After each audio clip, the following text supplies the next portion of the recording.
Redmi மொபைல்ல நம்ம எப்படி வந்து இன்ஸ்டாகிராம் ஆப்பை வந்து ஹைட் பண்றது அப்படிங்கறத பத்தி தான் டீடைலா இந்த வீடியோல பார்க்க போறோம். வீடியோ ஃபுல்லா பாத்தீங்கன்னா ரெட்மி மொபைல்ல இன்ஸ்டாகிராம் ஹைட் பண்றத பத்தி டீடைல்ஸ் தெரிஞ்சுக்கலாம். தெரிஞ்சுக்கிறதுக்கு முன்பாக சேனலை சப்ஸ்கிரைப் பண்ணிடுங்க, பெல் ஐகானை கிளிக் பண்ணி ஆல் அப்படின்றத செட் பண்ணிடுங்க.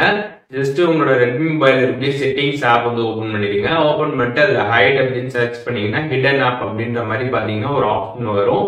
அதை கிளிக் பண்ணீங்கன்னா மொபைல்ல இருக்கக்கூடிய எல்லா ஆப்புமே லிஸ்ட் அவுட் ஆகும். இப்ப நம்ம வந்து இன்ஸ்டாகிராம் ஆப் தான் பாத்தீங்கன்னா ஹைட் பண்ண போறோம். அதனால அதை கிளிக் பண்ணி ஆன் பண்ணிடுங்க. கீழே ஸ்க்ரால் பண்ணீங்கன்னா இருக்கும், அதை கிளிக் பண்ணி ஆன் பண்ணிடுங்க. ஒன்ஸ் ஆன் பண்ணிட்டு அதுக்கப்புறம் உங்களோட மொபைல்ல போய் நீங்க பாத்தீங்கன்னா இன்ஸ்டாகிராம் ஆப் பாத்தீங்கன்னா வந்து அங்க ஷோ ஆகாது. இப்போ நீங்க வந்து போட்டோ எல்லாம் ஜூம் பண்றப்ப பாத்தீங்கன்னா வந்து ஜூம் பண்ணி பாப்பீங்களா, அதே மாதிரி பாத்தீங்கன்னா உங்களோட மொபைல் ஸ்கிரீன்ல பாத்தீங்கன்னா நீங்க வந்து பண்ணணும்.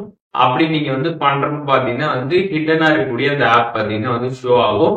அதை நீங்க கிளிக் பண்ணி வந்து பாத்துக்க முடியும். இந்த ஒரு ட்ரிக் பாத்தீங்கன்னா வந்து ஒவ்வொரு ரெட்மி மாடல்ல பாத்தீங்கன்னா கொஞ்சம் டிஃப்ரெண்டா வந்து இருக்கும். அதனால பாத்துட்டீங்கன்னா உங்களோட மாடல் எப்படி அப்படின்றது நீங்க பார்த்து கரெக்டா பண்ணிக்கோங்க. இப்போ இந்த வீடியோ மூலியமாக எப்படி வந்து ரெட்மி மொபைல்ல இன்ஸ்டாகிராம் ஆப்பை ஹைட் பண்றது அப்படிங்கறத பத்தி தெரிஞ்சிருக்கீங்க. இதுவே நீங்க அன்ஹைட் பண்ணணும் அப்படின்னு நினைச்சீங்கன்னா டைரக்டா செட்டிங்ஸ் போயிட்டு ஹிடன் ஆப் அப்படின்னு சர்ச் பண்ணீங்கன்னா அந்த ஆப்ஷன் வரும்.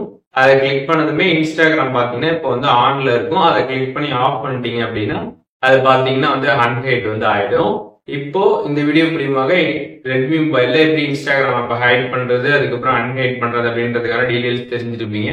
இது வந்து டவுட் இருந்துச்சுன்னா கண்டிப்பா கமெண்ட்ஸ்ல மென்ஷன் பண்ணுங்க, நான் எல்லாருக்கும் ரிப்ளை பண்றேன்.